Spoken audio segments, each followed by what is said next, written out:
All right. Hi, everybody. We are recording for today because Thursday, because the Beacon Buddies is canceling our class. So I'm just going to go through the information quickly so that you have it. First thing we're going to talk about, we're going to continue talking about the model of Christian charity, and we're going to talk about the biblical allusions in it. The first one that was mentioned is a covenant. And so a covenant is a sacred agreement that God had with the Puritans of New England. And so it's very important because he's comparing the Puritans to the ancient Israelites. And so the ancient Israelites, their covenant was that the Israelites were to obey God's commandments and be faithful. And if they did that, they would be the chosen people on earth. And so Winthrop is suggesting that the Puritans are going to have a similar agreement with God and are going to be the chosen people, creating this Garden of Eden on earth. The next one is Micah. He mentions Micah in the second paragraph. Micah was an Old Testament prophet who urged the Israelites to keep their agreement with God. And so he is saying that just like the ancient Israelites were keeping their agreement with God, the Puritans also should keep their agreement with God, and they need to be just, merciful, and humble, and follow God's words. And looking over here at this paragraph, what is the meaning of the following passage? And so it says, "Follow the counsel of Micah to do justly, love mercy, walk humbly with our God. For this end, we must knit together in this work as one man.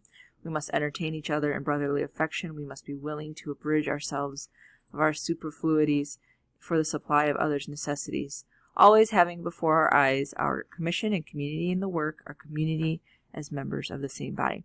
And so he's trying to get them to work together, be generous and fair and support and be a unit. And in order for the colony to be successful, they need to do all of these things, but not just for the success of the colony, but also because they have this covenant, this moral obligation to God to continue. And so he's similar in that way to William Bradford, because he links that success of the colony and the survival of the colonists to their religious duties. So if they are good and follow God's wishes and keep their covenant, then they will be able to succeed and survive. The next one is city upon a hill. And so what is the meaning of the passage right here? And it talks about, it's a passage for describing how it should be a city upon a hill. And so he's comparing it to a sermon that Jesus gave in the Gospel of Matthew. And so he's trying to get them to envision that they are creating this city upon a hill. They're creating this shining example for the rest of the world to look to as this perfect religious unit that is created in God's image. And so he's alluding to the fact that he thinks that they will be able to create this shining image if they continue on with their covenant with God. If we were in class, we would have done a waterfall, and so we would have you read the first paragraph, and then what do you think the purpose of his sermon was? And so he basically says they need to knit together in this work as one man. Care of the public must oversway all private respects. He reminded them that they had entered into a covenant with God, and failure to walk in his ways would destroy their religious community. And so what is the purpose of his sermon? His purpose is to get them to work together, to be a unit, to get them to continue on this journey to create this shining city on a hill, this Garden of Eden on earth. So he's trying to persuade them to continue on. And then we would have done what point of view is the sermon told in, and then have you highlight the pronouns. So if we're just looking through it, we are entered into the covenant. Us, we. So if you're thinking about that, that's first person pronouns. So it's first person point of view. He's putting himself in there, which is different from Bradford, who was the third person and was removed. And then we would have asked you, why do you think this sermon was an effective way to unite his audience? And so The main idea of a model of Christian charity is that it was articulating God's expectations for the settlement, and then it was talking about the consequences that would happen if they failed to go through with their covenant with God. It was designed to unite the settlers by giving them this common goal, a common unfortunate fate if they failed to follow through with the goal. He urges them not only to love God and one another, but to walk in the ways and keep the commandments and his laws and articles of our covenant with him. So he is insisting that the community uphold the laws because it's morally correct. The world will be watching and their survival depends on it. It's effective to the members of his audience because if you think about it, at that time, their world revolved around being pious, being religiously devout to their God. So he gave a sermon, even though he wasn't a clergyman, because it was something that would be familiar to them. They were all about their religion. That was all they cared about. And so he gave it in a format that would be interesting to them, that would connect to them, that would be meaningful to them in their lives. If he had written a poem trying to convince them, it wouldn't have been as effective because they are not as into poetry as they are into listening to sermons from their preacher. So he chose his audience, he chose his writing based on his audience, and he knew that his audience was devoutly religious and that was the way that he would be able to connect with them and bring them together. Speaking of poems, why I mentioned them, we're going to move on to a new author, and her name is Anne Bradstreet. A little bit about Anne. She was a woman, which it is going to give a different perspective from the era because usually we read about men. We read the men's writing. In a different perspective, we're going to look at Anne Bradstreet. She's from England. She was born in 1612. She had pretty wealthy parents, and then she married Simon Bradstreet, who was the son of a Puritan minister. And then she immigrated with her husband and her parents on a ship called the Arbella. And that is the ship that John Winthrop gave his sermon on in 1630. Her father was John Winthrop's deputy governor, and her husband became Massachusetts Bay Colony's chief administrator. So she was in a relatively well-to-do family. Bradstreet's political duties required a lot of travel, so Anne Bradstreet was alone a lot. During that time, when she wasn't raising her 8 kids and running the household, she did poetry. So in her spare time of raising 8 children in a isolated colony, trying to struggle or survive, she wrote poetry. She became the author of the first book published by a woman in colonial America, and it was a poetry book. It was called The 10th Muse Lately Sprung Up in America by a Gentlewoman. Very wordy, very wordy title of the book. And it was published in 1650.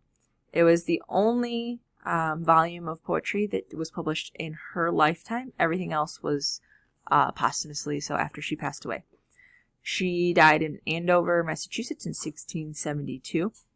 So a little bit about her writing, mostly poetry. Journals and sermons talking about moral behavior were really heavy reading, but Anne Bradstreet's poetry was a little bit different in that it wasn't all just about it mentions God because that was the central figure in their lives at that time. So it does mention God, but it also has a lighter tone to it than, say, Fire and Brimstone writing. And so we'll look a little bit at that too. A little bit for kind of a recap or a refresher on poetry.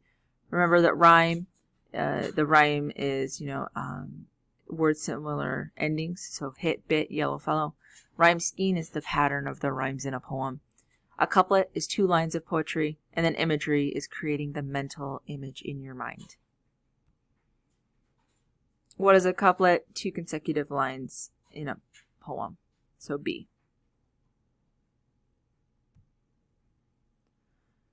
There's a couple of different poems we're going to talk about from Anne Bradstreet, and one of them is To My Dear and Loving Husband. It's more modern than the works of her contemporary. How does it seem? Does it seem more modern? What is it different besides the form of writing? So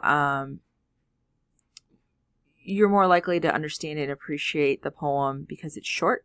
It's written in language that we can understand, and it has the same basic rhyme scheme that we still see in poems or songs today. So it's easier to understand than a long, lengthy sermon. It's short and to the point. The imagery and comparisons that you see in it are able to resonate with you, even though it's over 300 years old. And because it's a celebration of love between a husband and a wife. So it's something that pretty much anyone can understand. Love is something that is universally understood, so it's able to withstand the test of time and resonate with a reader. It's 12 lines long, so it's pretty short, and it's just a poem admiring her husband. It's written in first-person point of view and has a regular rhyme scheme and of couplets. So this is an example right here next to it of the rhyme scheme. So, if ever two were one, then surely we. If ever man were loved by wife, then thee. If ever wife was happy in a man, compare with me, ye women, if you can. So it's we, thee, man, can. So the rhyme scheme is couplets. So every two, it rhymes. That'd be called AABB. And so if it was, it's called AABB because it's we, thee, man, can. But had she switched it around, so it was, we, man, thee, can, it would have been called ABAB. But because it's we, thee, man, can, it's AABB. And so there's all different ways you can mess around with rhyme schemes, and we'll be looking at those in more depth in some of the poetry units. Imagery is language that creates the mental picture. And then there was this Safe Share video that talks about how imagery plays to your sense of imagination. So, cold black night, you can envision a dark night with no moon. Stinging cold, you can feel the cold. So that's not your sense of sight, but your sense of touch. Rapping and tapping of rain on the roof, that's playing to your sense of hearing. And so imagery is playing with the sense of sight. And so here is the actual poem right here. If ever two were one, then surely we. If ever man were loved by wife, then thee. If ever wife was happy in a man, compare with me, ye woman, if you can. I prize thy love more than the whole mines of gold, or all the riches that the east doth hold. My love is such that rivers cannot quench, nor aught but love from thee give recompense. Thy love is such I can no way repay. The heavens reward thee manifold, I pray. Then while we live in love, let's do persevere. Then when we live no more, we may live ever. And so if you're looking at the topic, it's her husband, mood, loving, happy. Imagery, you can see rivers, you can see piles of gold, mines of gold, riches. There's a lot of imagery in here as well. Message and theme, she loves her husband, right? And then the next one is upon the burning of our house. So unfortunately her house burned down. And so this is her poem about it. In silent night when rest I took, for sorrow near I did not look. I awakened was with thundering noise and piteous shrieks of dreadful voice. The fearful sound of fire and fire, let no man know, is my desire. I starting up with light did spy, and to my God my heart did cry, to strengthen me in my distress, and not to leave me succorless. Then, coming out, beheld a space, the flame consumed my dwelling place, and when I could no longer look, I blessed his name, then gave and took, that laid my gods now in dust. Yes, so it was, and so it just. It was his own, it was not mine, for it far it be that I should repine. He might all be justly bereft, and sufficient for us left. I'm going to pause there because I'm about to run out of time. But you'll see that the topic is the house burning down. The mood is sad and remorseful, but also hopeful that God will continue to do all things for her. And with that, I'm going to